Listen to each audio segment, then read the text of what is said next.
want to be a homeowner, but you don't know where to start? Guess what? I'm going to help guide you through. My name is Cameron Diabas, and I am a seasoned mortgage professional, and I am the podcaster general of the Homebuyer Hustle. And I'm here to help guide you through credit, income, assets, the mortgage application, and all those pitfalls that you need to avoid, things you may not have known about. And there's a special bonus just for you. That's right, just for you. We're also going to talk about down payment assistance. We're also going to talk to real estate professionals, people in the real estate game, inspectors, and that are going to be able to help let you know what they look for when they're inspecting homes and so forth. So without any other delay, let's take the dive. Let's have some fun. All right, so everybody is back in their seats, ready for another exciting week of our table talk with Cindi Rice from Madrona, John L. Scott. And Cindi and I are just kind of talking about the current conditions of the market. You know, we don't want to just keep going around and around and around. Definitely, like we mentioned before, there's a lot of opportunity. There's a lot of great deals out there. But what can you do as a buyer or even a seller to put yourself in the best possible position to get either to be able to get the best deal that you can or be able to get top dollar when you sell?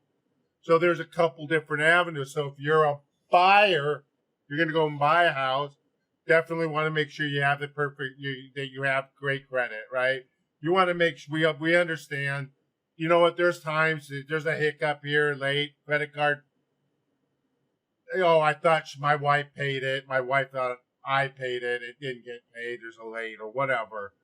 But you definitely want to prevent those things from happening, and especially when you want to buy a house, because the lenders is scrutinizing over that your ability to pay. Also, what else can you do? You know, you want to make sure that you know what's on your credit report. You want to make sure that you're not switching jobs every couple of months, you know, unless you're DoorDash, you know, you can do whatever you need to do. But on the seller side of things, Cindi, what can sellers do to put themselves in the best possible position to get top dollar when they're ready to sell? You know, just make sure that your house is showing material. I mean, clear out any clutter. That's, you know, let the people actually see the home. Let them see the square footage of the home. So anything that's cluttered, you know, put it away in the garage or storage unit or something like that while you sell. Make sure it's clean and tidy. If your walls need painting, it's a good idea to put a fresh coat of paint. I mean, people want to see that you've taken care of the home, that you've maintained the home, you know, that you've really took pride in your home. And it shows when you walk in. You'll say, wow, I can really see this person loved this home and took good care of it. And don't forget the curb appeal. I mean, make sure that, you know, your yard is free of weeds and any overgrowth, you know, cut it back and just prepare it to be at its best. They always say, my house is never fully finished until I get ready to sell it. You know? Yes, that's so true. Yeah. Very, very true. And I'm a big one on curb appeal. It's got, you know, I mean, I've worked in a restaurant for years and years and years. And the saying is if the front of the house, which is the dining area, is clean, then is probably a 99% chance the kitchen's as clean or cleaner. Right. So if the front of the house or the lobby of the restaurant is dirty, you can pretty much guarantee that the kitchen area is going to be Well, and then you a get that mess. idea. So You just get the idea. As soon as you pull up, you go, oh, wow. Well, all right. You kind of get the idea of what it's right, going to be like. And it's like a first impression, yeah. Oh, it When is you go and definitely meet a new totally. client, you're not going to go in cutoffs and, and stuff because they'll get that idea of you. So I know it's different, but it's kind of, you Yeah, see a the house. cutoffs with the strings hanging down. Yeah, They didn't even bother to trim the strings. right. I'm here, and they got their T-shirt and their food's half on the front of their shirt. Right. And you're going, oh great, this is gonna be, Or it's all wrinkled, and yeah. yeah. And I think personally, because I've bought a few houses in my day, and I think the thing that gets me every single time, and it's amazing that a real estate professional doesn't say, wait a minute, is when you go through the rooms of a house and you find the one in bright bubblegum pink and the other one in bright shit blue. Like, seriously? Have you ever repainted a wall in those colors? Right. To repaint over it takes forever. Lots of primer. Yes, it's horrible. And you see them. You're like, okay, and there must have been a girl and they must have had a son, But it's like, and I get it. You want to make it their own, but stick with the neutral colors. Yes. Stick with the neutral colors, and don't forget to polish things up. One of my pet peeves is when I walk in and there's fingerprints all over the refrigerator door or all over, it's just, can't you just wipe that down? Or the sliding glass door is full of dirt from the dog's muddy paws or something, Yeah. Oh, yeah, exactly. That's definitely another one. And then, and for the buyers, you're going through there and we're just kind of giving you things to look at, we talked in the last episode about making sure you do a home inspection. Do not, we are not in the position, you're not in the position to say, I don't need a home inspection. I've seen people do this because they're afraid. They got the fear of missing out. They're afraid that, they put in offer after offer after offer and they keep getting outbid. And then they start getting reckless. Well, they start getting desperate. And don't be desperate when you're buying a home. Don't be desperate. Yeah. It's going to work out when it's supposed to work out. And you got to go in there with a mindset that you're strategic. And by strategic, I'm saying you're checking about the useful life of the roof. You're checking about the electrical panel. Right. You're checking about the water, the water heater. Yeah. But don't just say, oh, I can fix this stuff. Because you know what? When your water heater goes out, your water heater goes out. I mean, it doesn't care that it's in the middle of winter. That's right. Neither does the furnace. Yeah, the furnace doesn't you have to be careful of is when those furnaces start to go out, if they're gas, they'll emit carbon monoxide into the home. So it's kind of an important thing to have inspected. But, and I know it's exciting. It really is. It's exciting to, we're going to be, buying our first home. There's things that you really need to consider. Like I'm a big guy on the monthly payment. I'm not so big on interest rate. I mean, if you can afford the payment, you know what? If the rate isn't where you want it, you can always refinance it and save whatever your $50 to $100 a month or more, whatever, depending on what you do. But at the end of the day, make sure you're accounting for stuff like homeowners association dues. Does your property have a homeowners association? And it doesn't mean that you that it's just a condo that has HOA dues. There's single family homes that have HOA Many dues. of them. Any of those ones that are in a community, they, it's, oh, we have a little community park, and we have the portion that by the sidewalk that is grass. Somebody's got to mow that. Yeah. And that's part of what gets your covers, the HOA dues covered. So you've got to really be aware of what you're paying, and then once you do buy that house, don't be bashful and sit in the back or not go to any of the HOA meetings because you don't know what they're going to be passing. Right. And then look at the reserves, where's their money going? And because it also covers, it covers fresh paint on the outside. It covers any kind of plumbing problems on, that from the outside, that the roofing, all of that comes out of the reserves. So there's, right. Yeah. So make sure you check it. Make sure they have money. Does the condo place need new? Right.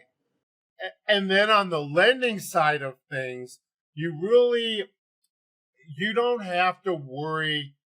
The lender is going to worry more about the reserves than you do because the investor requires it that those condo projects are approved, and which means that they have the proper insurance, the proper coverages, they have the reserves to fix stuff if something breaks, they have backup, things of that nature. So what I'm saying is you just really, on the smaller condo projects, when I'm talking smaller, I'm talking a 2-unit or 4-unit complex. You have to be extremely careful because all it takes is one of those units to go in default, and everything is. Then the whole HOA doesn't qualify. Wow. So you've got to be very, very careful. That's good to know. Those ones. Find a bigger complex or whatever and kind of go from there. So, but those are the things that are important. Other things to look out for. Peeling paint is another big one that I see a lot as a lender. Especially on FHA loans, even conventional loans, that there's peeling paint. And I know a lot of people when you're buying a house go, oh, the paint's just peeling. It's not that big of a deal. You know what it means is that wood is not sealed.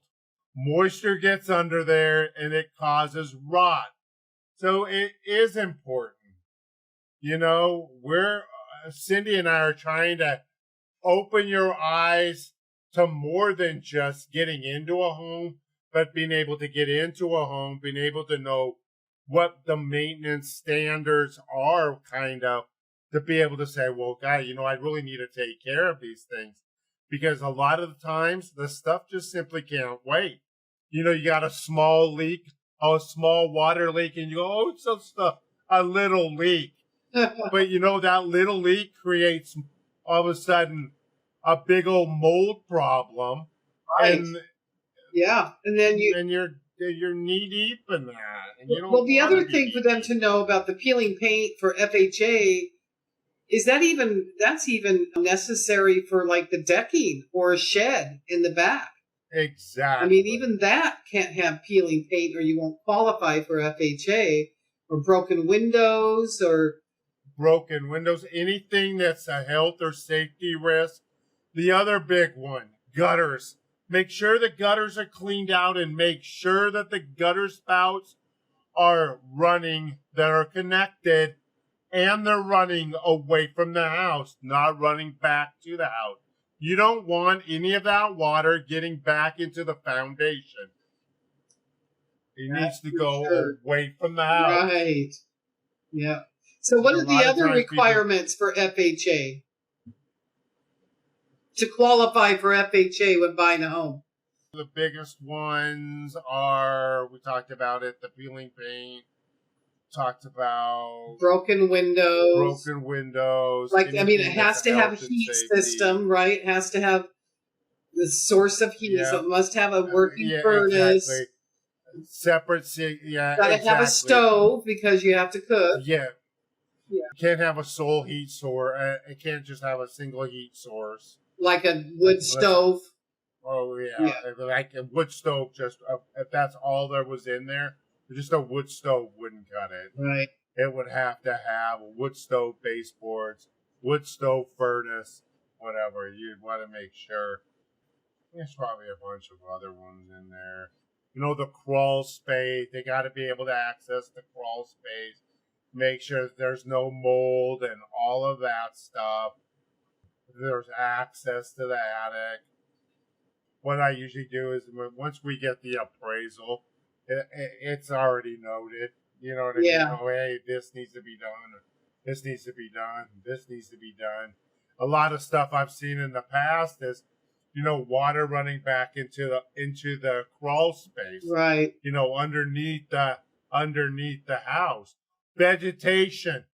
Here's a big one. Cindy touched on it about, you know, curb appeal, and it's not really even it touches on curb appeal, but also you cannot have any wood or dirt up against the siding of your house. It can't have bushes, shrubbery, all that up against your house. It can't. It can't be right up against your house. You've got to trim that stuff back. Yeah. Because it's just yeah. Because it rots the wood, right? It rots the wood and all of that stuff. Exactly. Yeah, that's the other one. Just making sure that the water's running away from the house, not back into the crawl space. Making sure that there's no mold. You know, double check when you go in and you're touring the homes. Look in the bathroom. You know, take a paper towel with you, whatever, if you want, just a regular paper towel or a thin sheet of paper. And you go and you flip on the fan and you take that piece of paper and you set it up to the fan and see if it's sucking air. Yeah. It's got to be sucking air, because if it's not sucking out the moisture, you're going to end up with mold in your bathroom. Right. A lot of people cover it up and they spray bleach on the walls and look at it, it's nothing there. And then it comes It's all back. good, but you don't know that the ceiling fan, not the ceiling fan, but the exhaust fan in the bathroom isn't pulling enough air. So it's just little things that you can do. Right. You know? But, you know, like I said, I mean, your home's one of the biggest investments that you're going to make. Yeah. And you just got to take a little bit of time It is probably to find that house that's going to work, and worry about the payment, the interest rates, and all of that stuff are going to come down. Right. But you're going to feel great when you buy a house that's $20,000, $30,000, $50,000 cheaper than it's going to be the next year. Yeah. Because as soon as the interest rates are going to go down, you figure a $40,000 bump in property value or on sales price or loan amount is only going to change your payment by probably $26. Yep. So people go, oh, that's no big deal. That the rate's lower. I can buy more. And, it is what it is. But right now is a great time to buy. Well, You don't want to wait. Yeah, I mean, because you get the home. So here's the thing is you're not going to have bidding wars. I mean, there might be a few hot homes that you might have more than one offer on, but you get to take your time and really find the place that you really want. Put your offer in. I mean, now we're seeing some, seller concessions, that. Yes, exactly. And that helps buy part of that interest rate down. And I mean, you can Exactly. use it for whatever. Your lender will tell you where it goes, what's the best place it goes to. What's going to be your best option? Whether to buy the rate down. But the housing price buy you're the- stuck with forever. The rate you're not. Yeah. Until you decide to move up, move down. I mean, but you just still have to be diligent, and we wouldn't be having these conversations and these talks every single week if we didn't care about you guys buying homes or the ones that are selling. We're trying to give you honest to God tips and tricks about things to look for that are going to help get you top dollar and be able to help you buy a home that you're not going to be worrying about that's a money pit, 2 months after you buy it. Yeah. So, you have any last thoughts, Cindi? Not at this time. Okay. So, like I said, every single time, you know what? You don't wait to buy real estate, right? And also, if you keep doing what you've always done, you're going to get what you've always got. So, until next time, keep your eyes open, keep your credit good, and we'll see you next time. Have a good one. Take care. Bye. Woo, that was a lot of information to take in. You know what? I'm proud of you. You hung on it and you followed it through. So here's the best part. It's only going to get better. I guarantee it. You know what? So what I want you to do is I want you to bookmark this.